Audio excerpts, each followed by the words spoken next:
There was one being whom even the heavenly court feared, not because he was a god, not because he was a demon, but because he was something far more dangerous than either, one who refused to submit to anything. He was born from stone. No father, no mother, no one to teach him fear. From the moment of his birth, he stared straight into the sun without blinking, as if even the light of the heavens had no right to make him bow. And then he grew. He learned magic. He mastered 72 transformations. He learned to ride the clouds and leap across 90,000 miles in a single bound. He could become anything: a bird, a blade of grass, a grain of sand, yet he never chose to hide, because his nature was to be seen, to be feared, to be remembered. At that time, the heavenly court did not yet know his name, but that was about to change. Havoc in heaven. It all began with an invitation, or rather, a trap wrapped in golden silk. The Jade Emperor, upon hearing of the strange stone monkey in the mortal realm, who was growing ever more powerful, decided to summon him to heaven. Not to honor him, but to control him. He granted him an official title, Bimawan, which sounded grand, but in truth was merely the keeper of the imperial stables.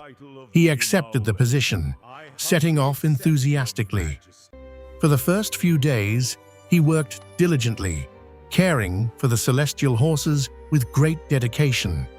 But one day, he casually asked someone nearby, "This title of Bimawan, is it high or low?" Everyone lowered their heads, covering their mouths as they laughed. It is a position without rank. Sun Wukong stood still for a second, then the golden staff in his hand swung, and the entire heavenly stable trembled under his furious roar. He returned to the mortal world, proclaiming himself the great sage equal to heaven, without permission, without acknowledgement. He took the title himself, because he believed he deserved it. The Jade Emperor, enraged, sent troops to suppress him. But the first army returned battered and broken. The second fared no better. By the third, even the generals dared not recount what had happened, for it would only bring further shame. Alone, Sun Wukong repelled the entire heavenly army. He did not grow tired. In fact, he grew bored, for no one was strong enough to make him fight seriously. In the end, the Jade Emperor swallowed his anger and did what he had never imagined he would: compromise.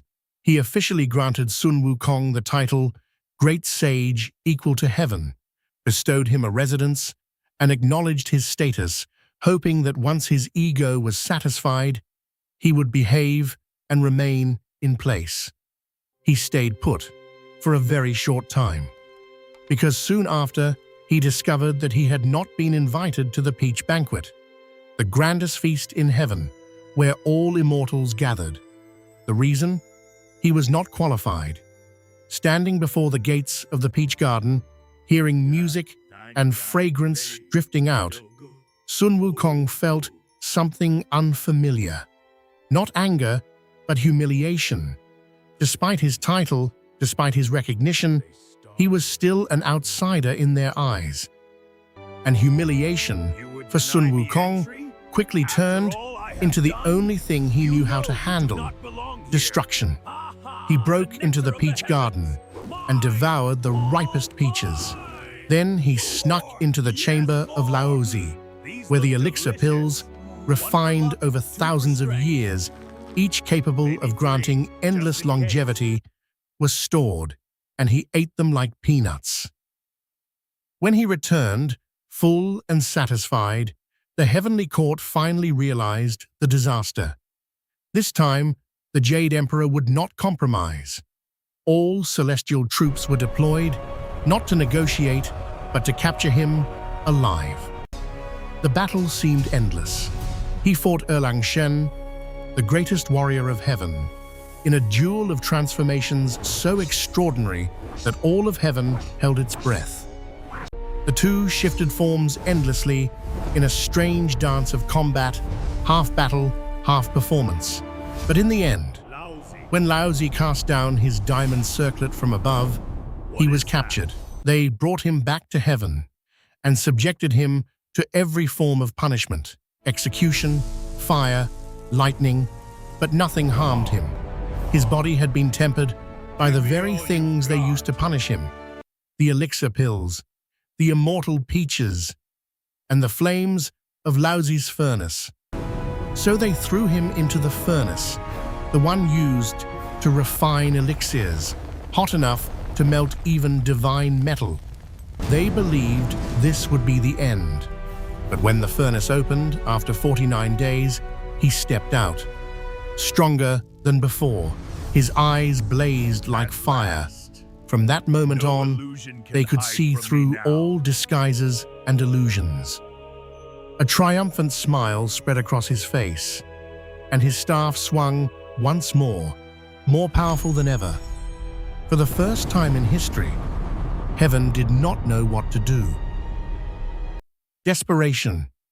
The Jade Emperor did something he had never done before.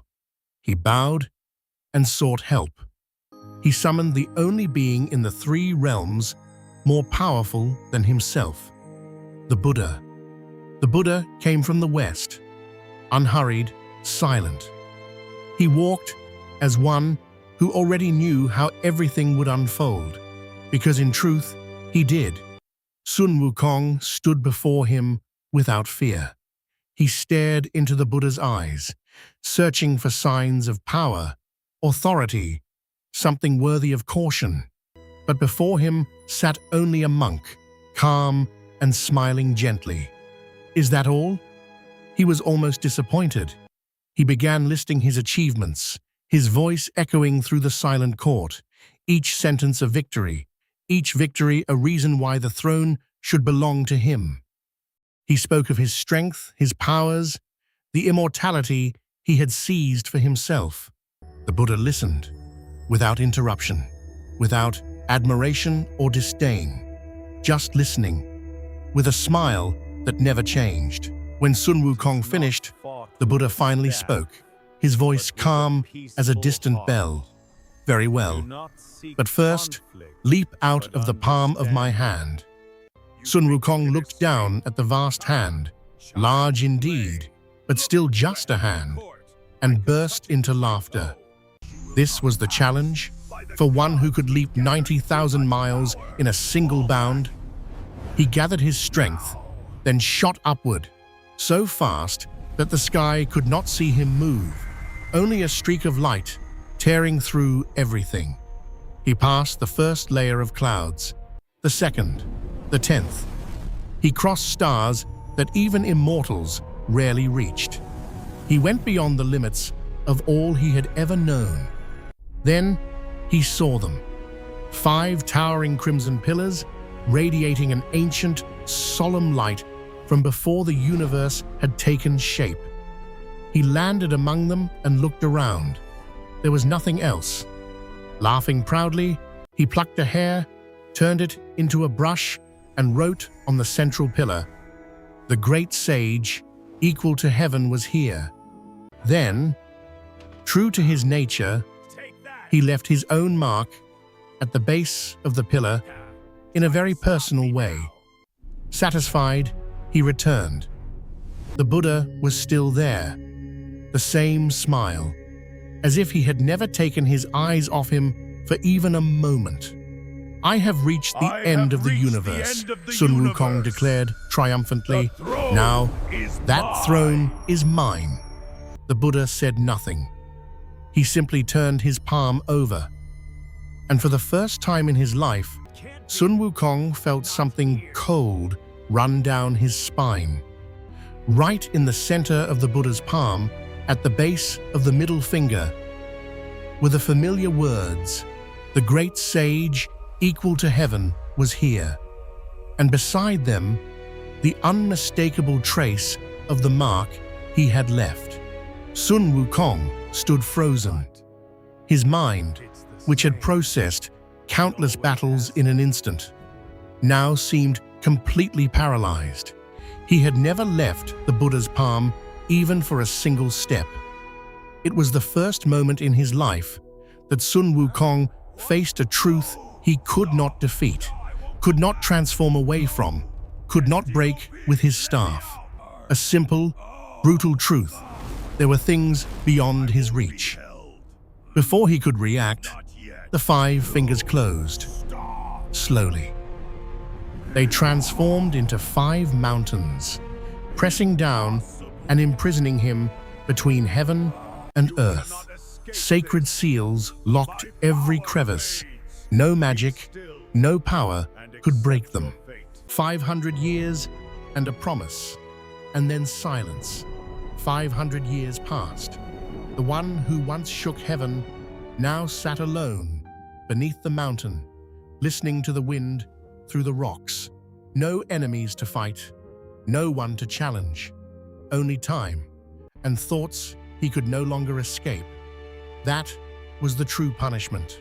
Not physical pain, but being forced to face himself. Until one day, a monk named Tang San Zhang passed by on his pilgrimage, and Sun Wukong, who had never begged anyone, spoke in supplication for the first time. Please give me a chance. And from that moment, he began a new journey, full of even greater hardships and trials alongside Tang San Zhang.